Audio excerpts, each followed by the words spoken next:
यहाँ पर किसी एक खास बाब के मसाइल पर न बयान करेंगे, बल्कि मुख्तलिफ बाबों में रोज़मर्रा पेश आने वाले मसाइल को जिक्र करेंगे। लेकिन ज़्यादातर मसाइल आदाब व अखलाक से मुतालिक होंगे, और उनमें भी पहले खाने पीने के मसलों को लिखेंगे कि इंसान की ज़िंदगी का ताल्लुक़ खाने पीने से है। कुरान मजीद में है, जिसका तर्जमा यह है, ऐ ईमान वालो, अल्लाह ने जो तुम्हारे लिए हलाल किया है उसे हराम न करो और हद से न गुजरो। बेशक अल्लाह हद से गुजरने वालों को दोस्त नहीं रखता। और अल्लाह ने जो तुम्हें हलाल पाकीज़ा रिज़्क़ दिया है उसमें से खाओ, और अल्लाह से डरो जिस पर तुम ईमान लाए हो, और फरमाता है, खाओ उसमें से जो अल्लाह ने तुम्हें रोज़ी दी है, और शैतान के कदमों पर न चलो, बेशक वह तुम्हारा खुला दुश्मन है। खाने पर बिस्मिल्लाह न पढ़ने के नुकसान।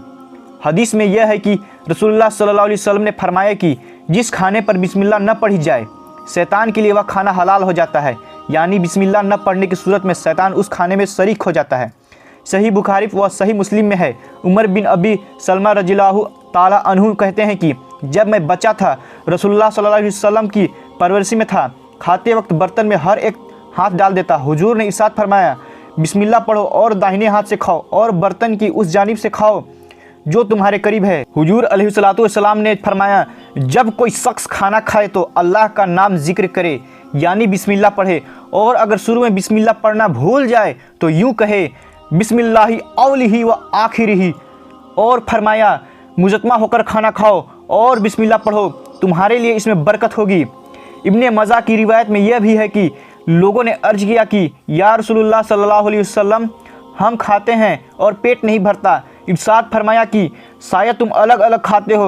अर्ज किया, हाँ। फरमाया, इकट्ठे होकर खाओ, बिस्मिल्लाह पढ़ो, बरकत होगी। खाने के वक्त की दुआ। और फरमाया, जिस खाने पर अल्लाह के नाम का जिक्र न किया गया हो वह बीमारी है और उसमें बरकत नहीं है, और इसका कफ़ारा यह है कि अगर अभी दस्तरख्वान ना उठाया गया हो तो बिस्मिल्लाह पढ़कर कुछ खा लें, और दस्तरखान उठा लिया गया हो तो बिस्मिल्लाह पढ़कर उंगलियां चाट ले। और फरमाए, जब खाए या पिए तो यह कह लें, बिस्मिल्लाहि व बिल्लाहिल्ला यजुर्र मआ इस्मिही शाइउन फिल अर्ज़ी वला फि समाई या हय्यु या क़य्यूम। फिर इससे कोई बीमारी न होगी अगरचे उसमें जहर हो। और फरमाया, जब खाना खाए तो दाहिनी हाथ से खाए, और पानी पिए तो दाहिनी हाथ से पिए। और फरमाया, कोई शख्स न बाएं हाथ से खाना खाए और न पानी पिए, कि बाएं हाथ से खाना पीना शैतान का तरीका है। और फरमाया, 3 उंगलियों से खाना अंबिया अलैहिमुस्सलाम का तरीका है। और फरमाया, 3 उंगलियों से खाओ कि यह सुन्नत है, और पंजों से न खाओ कि यह गवारा का तरीका है। जाबिर रज़ियल्लाहु ताला अन्हु से मरवी है कि रसूलुल्लाह सल्लल्लाहु अलैहि वसल्लम ने उंगलियों और बर्तन चाटने का हुक्म दिया, और यह फरमाया कि तुम्हें मालूम नहीं कि खाने के लिए किस हिस्से में बर्तन है। इब्ने अब्बास रज़ियल्लाहु ताला अन्हु कहते हैं कि हुजूर ने खाने और पीने में फूंकने की मुआवनत फरमाई, और फरमाया, शैतान तुम्हारे हर काम में हाजिर हो जाता है, खाने के वक्त भी हाजिर हो जाता है। लिहाजा अगर लुकमा गिर जाए और उसमें कुछ लग जाए तो साफ़ करके खा लें, उसे शैतान के लिए छोड़ न दें। और जब खाने से फारिग हो जाएं तो उंगलियों को चाट ले, क्योंकि यह मालूम नहीं कि खाने के किस हिस्से में बरकत है। और फरमाए कि रोटी का एहतराम करो कि वह आसमान व ज़मीन की बरकत से है। जो शख्स दस्तरख्वान से गिरी हुई रोटी को खा लेगा उसकी मगफिरत हो जाएगी। और फरमाया, अल्लाह ताला उस बंदा से राज़ी होता है कि जब लुकमा खाता है तो उस पर अल्लाह की हम्द करता है, और पानी पीता है तो उस पर उसकी हम्द करता है। दस्तरख्वान से कब उठें।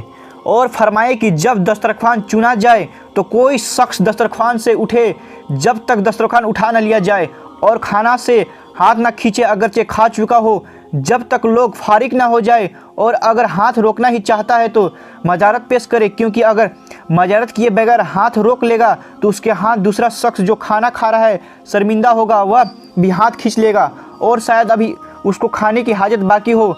इसी हदीस की बिना पर उलेमा यह फरमाते हैं कि अगर कोई शख्स कम खुराक हो तो उसे आहिस्ता आहिस्ता थोड़ा थोड़ा खाए, और इसके बावजूद भी अगर जमात का साथ न दे सके तो मजारत पेश करे, ताकि दूसरों को शर्मिंदगी ना हो।